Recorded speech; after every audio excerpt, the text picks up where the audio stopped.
دا صرف د بجلی خبره نه ده، زموږ د دنیا وسایل ګیس دی، معدنیات دی، هر یو شی دی، خو غم دا دی چې موږ ته خبر نه یو. او چې څوک ته خبر شي، یو کس یو نیم کس هغه سبا باندې نه هغه غلی شي. متحده پښتونستان پارټي بالکل نه غلی کېږي. یو څیز باندې موږ غږ پورته کوو، هغه به انشاءالله خپل کام ته دپاره ترلاسه کوو. دا مو تاسو سره وعده ده، تاسو سره انشاءالله که چېرې په دې کې مونږ کامیاب شو که نه، دې پسه به چې کوم دی په ګیس باندې مو خبره کوو، په معدنیاتو په کاڼو باندې مو خبره کوو.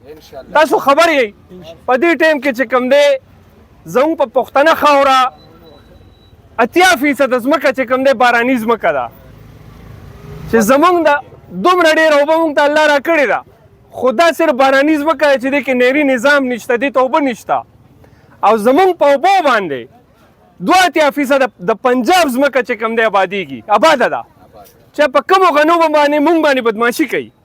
کم غنم چې کوم دی مونږ باندې پابندي لګولي چې کله ورته ضرورت شي نو بند یې کړي، وایي دا زموږ غنم دي.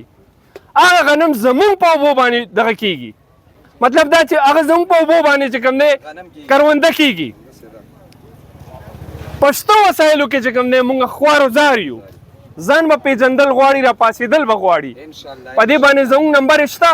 او خاصه توګه باندې د ځوانانو ته وایم، مشرانو کردار دا دی چې دوی مونږ ته دعا وکړي، مونږ سره دا خبره چې مونږ سره څنګ په څنګ ودرېږي.